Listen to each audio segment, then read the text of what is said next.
Krieger. Today, I'm joined by one of the new interns, Chris Bagdonas, not Donis. I just made sure I asked him before we started recording. Um, just so we're gonna get this kind of, we'll clear this up before the top.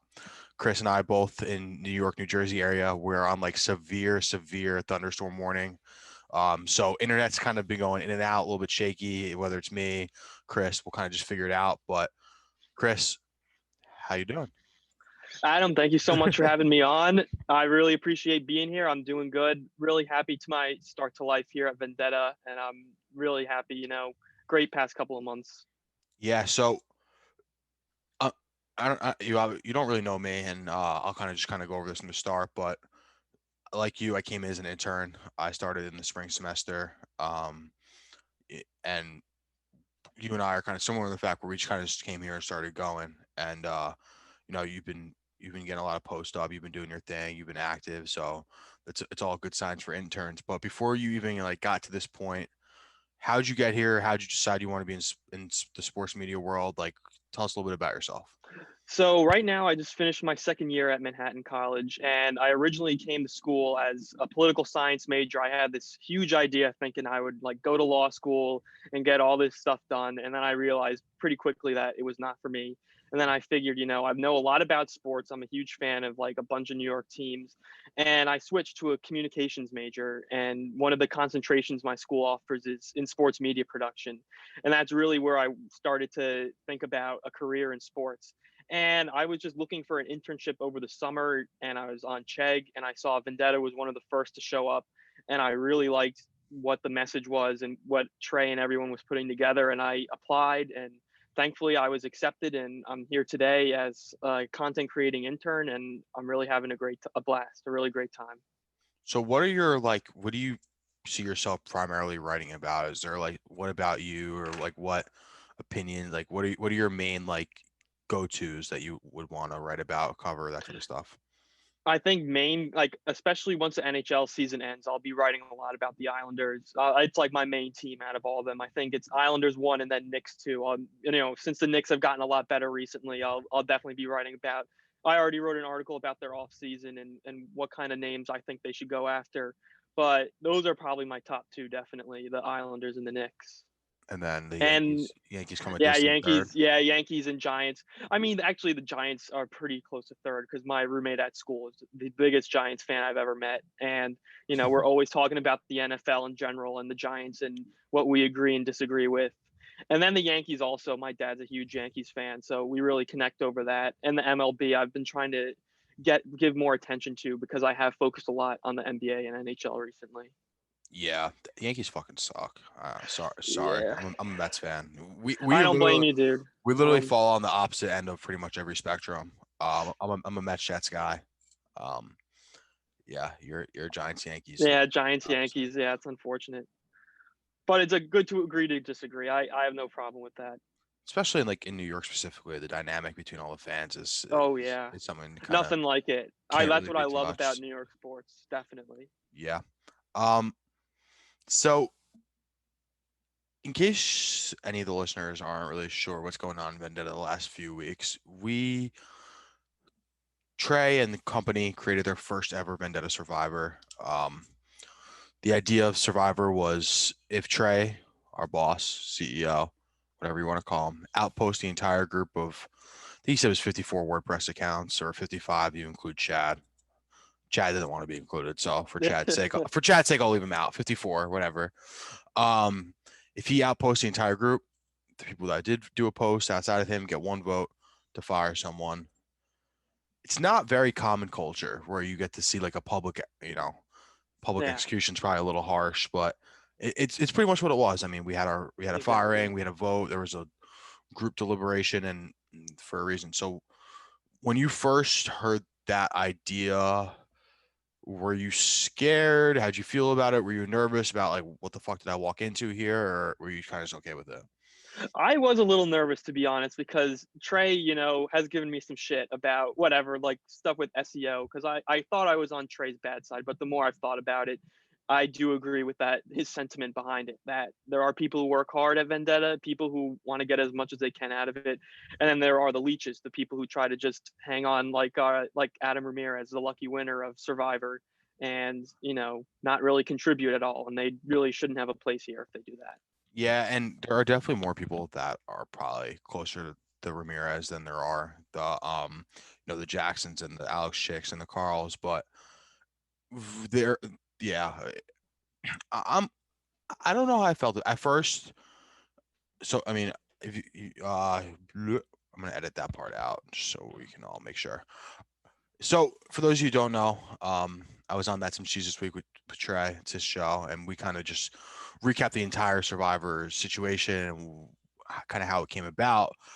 But at first, the plan was for it to be done like kind of just through Slack messages and like behind closed doors. And my idea to Trey was just why don't you just make it public, videotape it, and then I thought I was kind of fucked up of me to just like hopeful, watch someone get fired, but I think it turned into good content. I think if it would have been done, just over like Slack messages or DMs, it would have just kind of it wouldn't have had that group feel. And as far as what I've heard from Trey and what he has said in the group, that people seem to respond well to it. So, and we haven't really had come close to Trey outposting us yet. But yeah, I hope it doesn't happen. Absolutely. If it I does hope so happen, too. if it does happen, I'm ready to vote though. Like, make sure Me too. try and have a post ready each day. Yeah, Exactly. listen, if you were to get a vote, I don't know what you do to vote for because That's what I was thinking. dude, Yeah. poor Max. Max, I'm Yeah. gonna hopefully get Max Murphy on the show next week. But his first week, he was literally Trey said he was there for 2 hours. I think he might have been there for 4 total days, and he just Trey was like, "All right, vote someone off." People he's names he's probably never even seen before, but Exactly. it Yeah, is I was thinking, I guess, if it does come to that, I'll be ready, but I did like guys like Scott and others had like the stats ready. So I would make an informed decision based on that, definitely. yeah. Scott and Carl came through with the numbers and they were kind of on top of their shit. I Yeah, mean, I just have definitely. I just had someone and I had someone in the back of my head that I probably would have voted for without any rationale, but that's a different story. But like we mentioned, New York sports fan, Ranger, nope, not Rangers, Islanders, Knicks, Yankees, Giants. Which one do you want to start with? You want to start We the can start worst or the Knicks. best? We can start Knicks, honestly, because they're playing pretty soon. Yeah. All right. So we're recording Wednesday. It's May 26th. Rangers tip off. Why do I keep saying Rangers? Knicks tip off 7:30. They actually lost game one to the Hawks. Trey Young gave the Garden a nice little it's I heating up. know. He silenced Tough, the crowd, dude. tough, but are you nervous with the Knicks or I mean I this is just, gonna come out uh, after we know the results of game two and you don't know the results yet, but I'm curious as to as at this moment, are you nervous? I am a little nervous. I think, Trey did a lot of talking, and we'll have to see if he can back it up. I saw Derek Rose came out and said that it's going to be a lot tougher than it was in game one. And personally, I think that game one was Julius Randle's worst game of the series. I think he's going to bounce back, get at least 20, 25 points, a couple rebounds, a couple assists. He had some really bad shot IQ throughout game one. And I think Tibbs is going to get to him and tell him you need to take smart shots and create for others if you can't create for yourself. And I think also D Rose was huge. Alec Burks. I think as long as the guys off the bench can do half as well as they did in game one, and the starters also contribute, I think they're going to be in a much better place than how it ended, personally. But I don't know. Part of me is like I'm not a basketball guy, so I have no like true allegiance to the Knicks because most of my entire life the Knicks have sucked, and I'm not a bet. Exactly. Me too. Yeah, I've never liked basketball, so I never really wasn't consider myself a Knicks fan. But like, it's no secret that Knicks Twitter is arguably one of the worst places to be on Twitter. The for most sure. unrational, unrealistic takes, which I'm sure your off-season Knicks article didn't feature any of those crazy. Yeah. Okay. Yeah, yeah, Just like every other Knicks fan. But like Yep. part of me feels like because they were not they were not like this was not their normal trajectory. No one was expecting them to get a home court advantage in the first round of the playoffs. But now that they lost game one and it looked, they look like they could have taken it, and now that they might not. If the Knicks lose, is it still like a good year, like or no? Well, of What's your course, take on it? I saw, the first take people, Stephen A. Smith, were going up in arms about this. I think considering they were projected to have 20 wins this season in a 72 game season, and they ended up with what 39 or 40, I think it's absolutely a success in my book. Now, the culture, we keep talking about that. When the Knicks swung and missed on KD and Kyrie a couple of years ago, everyone pointed at James Dolan and the culture, the corrosive, toxic nature around the Garden. And I think it's taken a complete 180 with Tibbs and Leon Rose. A lot of teams are hiring agents, like we saw with the Warriors and the Lakers. And I think the Knicks made a really good hire with him. And now, the Knicks have the money to spend, the most cap space in the league this summer. If the stars are there, I think they're definitely going to take Madison Square Garden as a serious consideration rather than just as a joke now.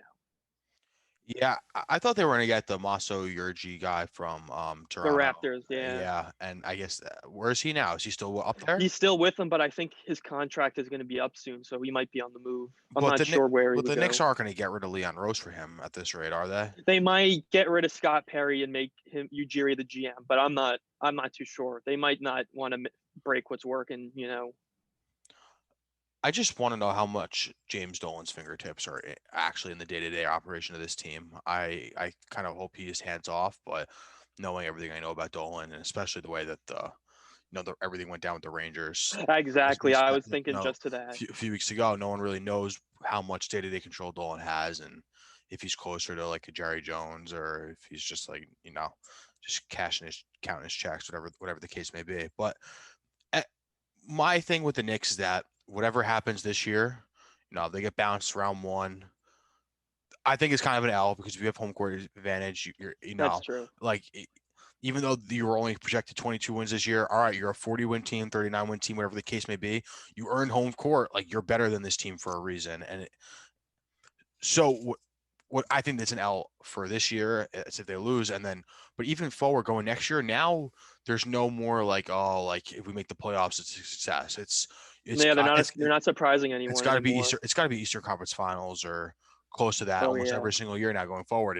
second or third round, absolutely. If then if they pull a typical Dolan run team and have an ultimate collapse next year, and just like every other New York team, where Yeah, where everyone's going to be crying again, and it's around and around we go. back to purgatory. Yeah, that's really not what I'm hoping for. I feel like the Knicks can like keep this momentum going, but it's like you said, it's all in Dolan's hands. If he screws it up, we'll know who to blame, but there's not going to be anything we can do about it. He has the Knicks and the Rangers wrapped around his finger, and only he can sell them, which is the unfortunate part.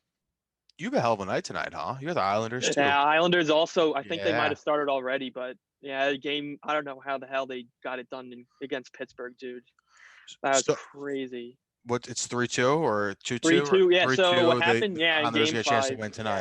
Yeah, Yeah, they were in Pittsburgh. I thought they were completely outplayed for 60 minutes. They managed to get to overtime, and they squeaked through with a lucky goal. And now they're up 3-2, back on Long Island, and they could win it in front of the home fans, which would be crazy. back in the Collie. Back in the barn. Yeah, it would be crazy. Barclays. Did you go to games at Barclays Center? I did, especially when I was at school. Not a great hockey place, but The worst place to watch a the hockey game worst.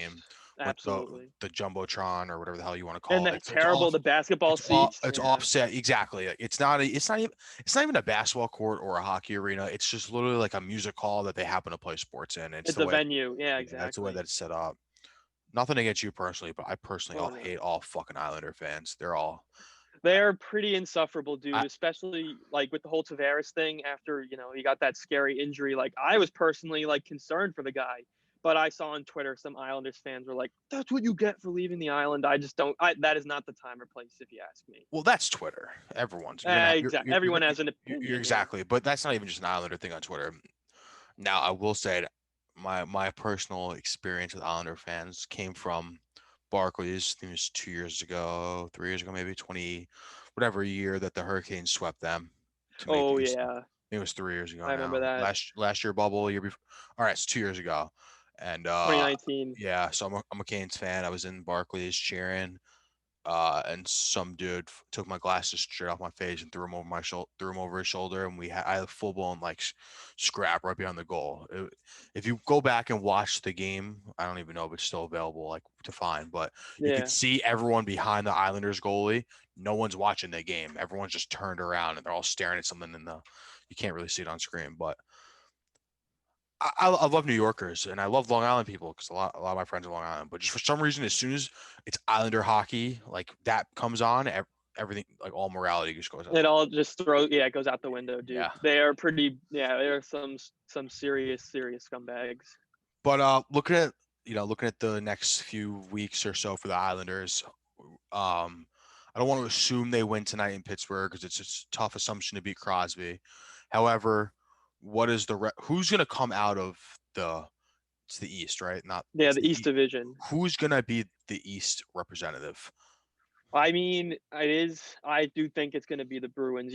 Trey is going to love that, but they are peaking at the right time. You see, Taylor Hall is back out of that Buffalo hell. He is back to his old ways, scoring goals, and they have four lines that can really go at you. Three, the defense.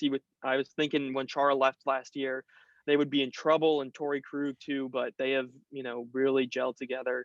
And Tuukka Rask, I saw on the hockey chat they were asking who's the top five goalies. I would definitely put Tuukka Rask up there as the top five goalie right I don't now. know why Tuukka gets so much hate. I think after the St. Louis, when he was in the Cup final, he kind of came up short. But I don't either. He's still world class in my book. He's still top five easily. It's going to be. I'm really excited to see what the future of the NHL looks like after this new division.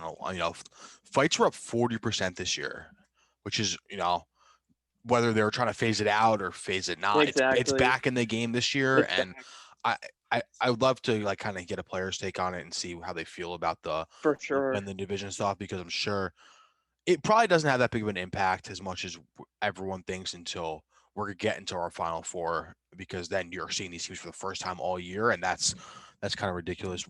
How do you think how do you envision the rest of the NHL scheduling like future looking? Is it going to be more like this or we're going to go back to our old ways?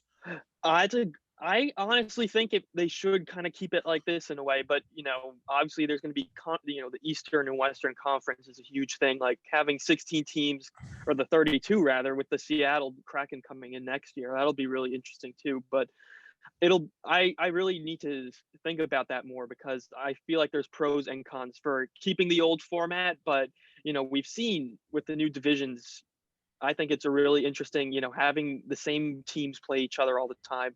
It creates that kind of almost playoff type of atmosphere, like a rivalry really intensifies that. So it is, the NHL has a big decision ahead of them, if you ask me, when it comes to this scheduling. I think there's got to be some sort of like maybe they do something like where there's baseball where there's series and you're not traveling as much so because especially in hockey, we see how important the rest is and the wear and tear and with like all the changes and the change of schedule in the last 2 years with the COVID and the shuffling game stuff. Rest is super important and it's something that Oh yeah, the NHLPA and like the league tries to work around. So if they could do some sort of like series type thing where you go, 2 and 2 or figure something out of the day in between just to get these guys some more rest and they're not just like staying in the hotel room for 8 hours, they absolutely. can get some sleep, try and figure something out, and keep that some sort of like rivalry within your division. Have it more of like a baseball feel where you're seeing these local teams so many times, and you get to feel it out, scouting report, and just a little bit different. But I don't think that that this setup is sustainable for the future, just because I can't imagine going from you play every team in the NHL to now I only play seven and then I have to go play a team I've never played all year That's what yeah, in the exactly. playoffs or if they want to keep it maybe make the playoffs not the first 2 rounds of the playoffs not interdivision and figure someone out from there. Like there's got to be another way. Like I didn't need to see the Hurricanes play Nashville another Yeah, seven exactly. seven times. I watched them play 15 times during the regular season, whatever the case may be. Exactly. So Maybe I was even thinking they could kind of piggyback off the NBA almost with a play-in tournament and kind of get different teams playing each other and it makes tanking kind of a less viable option. We see terrible teams like the Sabres who just year in, year out are always at the bottom of the standings. And now I think they should incentivize it almost, to try to have a good season if they can have more teams kind of involved in the postseason. There should be something going on that it's just they had to figure something out. I don't know I what the thought, answer yeah, is. Like selling the rights to divisions was not gonna, make more money. It's not gonna make these divisions any better. Figure something out. But I don't know. Is he the worst commissioner, Batman, or is it Goodell? Batman. What did he? Yeah, I didn't yeah. see what he said. I'm just asking in general. Like, Dude, I mean, I know all pretty 99% of hockey fans hate him. Every time the Stanley Cup comes out every year, there's going to be booing him. And I mean, I think what he's doing with these divisions, like you said, like selling the rights, really wasn't that much of a groundbreaking decision. I think I think there is a lot of different directions the NHL could go in, moving forward. I think the bubble and how the whole play-in format there, like with the qualifiers, I thought that was a good idea, but we'll have to see what they want to keep and what they want to move on from. hope it's not the playoff like tournament, like the little play in, because we saw no one really liked that in the NBA, and we kind of got cheated out of the Warriors in the playoffs. That's true. That really upset me I'm when sorry, Ja Morant. Jackson, but like, Yeah, sorry, uh, Jackson. I wanted to see the Warriors try and come like win as an 8 seed or pull something crazy off. But It's been 2 years too many without them in the cool for playoffs. Ja. I'm happy for Jackson. He's going to the game Saturday or Good something for like Jackson. that. Yeah, But he'll be living it up. all right, next one, Yankees. Yankees, MLB. Yeah, both the NL East and the AL East are really tight. I honestly don't know who's, with the Mets. They're still on top right now, right? They're still on top. They're playing with pretty much like a AAA team with a few AA players sprinkled in. Yankees are underperforming. I don't know. They should have had such a shitty start to the year. Oh yeah. And then they kind of had a little bit of a get right series against the Orioles, and after that, it's been a little bit smoother sailing. But what's your vibe like for this team? I mean, they're a I fourth. mean, They're your fourth team, so it doesn't really you don't care as much. But yeah, exactly. I don't really care as much, but they have. I'll give them credit for bouncing back because, funny enough, during my interview with Trey for the internship, I was telling him I think Aaron Boone and Cashman need to get the hell out of New York. I thought the Yankees were dead in the water, but now they've somehow turned it around. And I don't know because the Red Sox have also kind of came out of nowhere and they really shocked the division. And obviously we knew the Blue Jays had a lot of young talent and now they're starting to finally click it together. It's really going to be an interesting race. And I saw some article came out about the Yankees and the White Sox. That would be a really good playoff series too. With what's his name, Tony La Russa is doing all sorts of nonsense these days. And he's not even gonna make it at the end of the year. They're gonna run him out. I think so. I could see like that team just not showing up to the ballpark one game and just being like I've never seen, especially in baseball, people so publicly against their manager like that. I saw that, dude. And Yeah. it's been all year. I know, like Tim Anderson is like one of the better players in baseball and the face of like the kind of probably that whole AL Central, that entire division. Yeah, honestly, I As agree. soon as he got hired, they were pissed. As soon as La Russa got hired, he was pissed, very vocal about it, let it out to the news and everything like that. So I don't know. And then Lance Lynn coming up, it just seems like you're not gonna want to play for someone that you disagree with on everything when it comes to social baseball. It's not even politics, I guess. Baseball, they can't see eye to eye on anything, and Yeah. it's a very like Jerry Reinsdorf thing to do, to hire a guy that everyone hates, and especially right after they signed him right after he came out of jail for his DUI. But Yeah, it's DUI. Yep. it Yeah, is what it is. it's a sticky situation. I just think, he had his time in the major leagues. He was a successful guy back in the day, but I think his time has come. I think his shelf life is expired. And I agree, the White Sox would be a lot better off with a different manager. So bottom line, do we see the Yankees in the playoffs in October or no? I think they could squeeze into the wild card, but I think it'll be a really tight division race, personally. Who thinks to win the division? I think Boston might be able to hold on. Really? I think Verdugo has made a huge jump. They were really hoping JD Martinez is back. We had a down year. And And just speaking of managers, it means a lot, obviously, because you look what Alex Cora did to this team. 1 year removed, they lost a lot of people. They got a new GM, Kine Bloom or Chime Bloom, or however the hell yeah, you whatever. pronounce his Yeah, name. or whatever. Yeah. Exactly, and he's back, and they're doing They're well again. yeah, they're performing.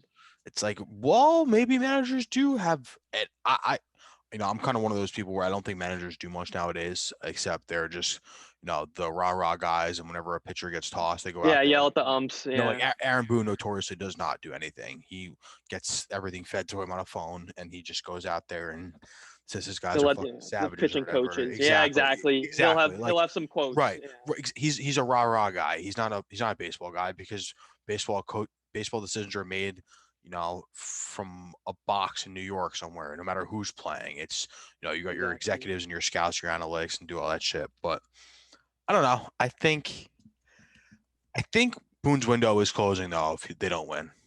Absolutely. Yeah. If they underperform, I think he's out of here by the end of the season. But as you're on your Cashman take though, I I don't think see he's going to stay. Yeah, I Cashman's think not if going anywhere. He's kind of just one of those guys that's he's the brains of the operation, I guess. and he's been there from so many different times. That organization, he's been there for the good. He's been there for, you know, the the bad, whether you consider that, that few year window where they were rebuilding and before they got here. But and as far as they've drafted, they've they've done stuff well to develop their players, but I think it's more of like an Aaron Boone thing versus just like, also just my one knock on Cashman is that clearly your team needs starting pitchers every year. It hasn't been a secret. Um, every single talking head, including idiots like me, recognize that you need a pitcher at the trade deadline. Like, go Yep. get one. Like, they're gonna go to Don't somewhere. sit Like don't sit on your hands. Like it makes no sense. and year after year they sit on their hands and they're not gonna. I don't know, we're gonna get like some bullshit. Not worry, you guys are gonna get some bullshit line from Cashman or whoever. It's like, oh, Severino's back. He's like getting a trade deadline. Oh my He's god. like getting a player at the trade deadline. It's like, no, he's someone who you're counting on. You've been paying. He's probably not that good anyway. Like, he's not. He has. Yeah, they paid him a lot. You've been saying the Yeah. same thing about Severino for the last 3 years. So he's clearly always hurt. Something's obviously off. I don't really know what the deal is. Just outside of Garrett Cole, he's the only redeeming factor of that pitching staff. Him and of course the Cuban Missile Chapman has been lights out too. He's all right. Yeah, I saw he gave up his first run of the season the other day. I love watching him give up a home run and just smile. Yeah, against what's it called? He did it with the Cubs. He did it against the Astros. Yeah, he has his. He gave up that home run to Rajay Davis and was just standing there smiling. It was so funny. That was 2016. That was pretty good. How old are you? I'm 20. Oh, you're a young one still. Yeah, You're a young one still. I've got a lot to learn. Anything else you want to talk about? Anything else we miss? Get you done in time for this Nick game. I guess we can almost talk about NFL. I think Zach Wilson was the right guy for the Jets. I think Robert Saleh is a good hire.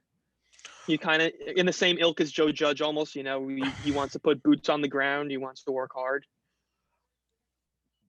I don't know where I stand with Joe Judge, because half of me loves him as like a high school football player and like a high school football coach. Like, I love like a rah rah woohoo, like, but then I think about it as if, like, as I get older and when you're an NFL coach, you're dealing with the best of the best, people that don't necessarily need to be riled up, but they shouldn't need to be. Like, all right, boys, like, pump up speed. Yeah, like, Let's here's go out extra there. sprints. Like, yeah, no, yeah. like, you have a job to do. You're the best player in the world, so go do it. Like, but the honest answer is whatever works for you and for that team. And apparently it seems like it's working for Judge and the Giants. I know they obviously So didn't do far, great last definitely. year, but if you just buy into that type of stuff, I'm cool with it. I don't really know how I feel about Salah. I love like the idea of my head coach needs a holdback guy and he's going to go, bite someone's head off in the field. But bottom line, everything the Jets do was going to suck and be wrong. So, Yeah. like, whether it's Zach Wilson, Justin Fields, whoever they would have drafted, unless they would have gotten Trevor Lawrence, then it would have been a different story. But Yeah, exactly. He's he's the like the only X one. factor. How do you feel about Jones? Do you like Jones or no? I think this is make or break for Jones. If he shows up, if he's a Pro Bowler this year, I'll be fine with it. But you see Aaron Rodgers, Russell Wilson, and Deshaun Watson are all unhappy. I think the Giants, especially after you get that Bears first round pick in the draft, you have some assets. If things continue this way, I think next offseason you definitely gotta give those teams a call because it's a talent-driven league. Great quarterbacks will get you in the playoffs and will make some noise. And Daniel Jones is just too inconsistent. He's a good rushing quarterback, but I think if he doesn't show enough this year, he's got to go. Yeah, he's going to need to take a nice year 3 step just in general because he's not going to be Too many turnovers. Yeah, you can go on and on about him. exactly. Sim McAdoo just came to Dallas. Who? Ben McAdoo just signed with Dallas. No way. As I a, did not as a, see as a that. coach, they're just coach Oh swapping. my god, dude. Ben McAdoo. Biggest joke in the NFL, if you ask me. Yeah. I'm trying to find it. Yeah, Ben Of McAdoo. course, I just lost respect for him the moment he broke Eli Manning's consecutive start streak and started Geno Smith over him. Like, Of all what's people, wrong too, with you? it had to be. It had to be. It had to be Exactly. Like it had to be Geno. everyone, especially like in this city, everyone knew exactly what the quarterback Geno Smith was, and he's like, maybe this is better than Eli. Like, no, sir, it was not better than Eli. Nope. That's probably like the No way in most like hell. he probably regrets that move more than anything else in his career because he probably still have a job. Exactly. After that, the public outcry for him just became unbearable, and he had to go. All right. Sure. Adam, thank you so much, my friend. Thank you, Chris. Chris, where can everyone follow you on Twitter? All that fun stuff. Twitter and Instagram are both at Chris Bagdonas. No spaces, no underscores, just my name. Bagdonas is Bagdonas. And yeah, thanks, Adam. It was a great podcast. I really appreciate it. Pretty legit that you have just your full name. How long have you had those accounts? Wow. Yeah, for a while. I thought there would be at least one other Chris Bagdonas out there, but I've been fortunate enough to keep it for a couple of years now. Yeah, I'm trying to get rid of the numbers off mine, but for now, it is what it is. Thank you everyone for listening. Make sure you follow him on Twitter and then Instagram. Just his name. He just told you what it was. At Chris Bagdonas. No, Donas. Donuts. No, Bagdonas, no problem. Donuts. Joey Bag of Donuts. Not Joey, but close enough. All right, Chris. Thanks for coming on. Thank you everyone. Thanks, Adam. Have a good day.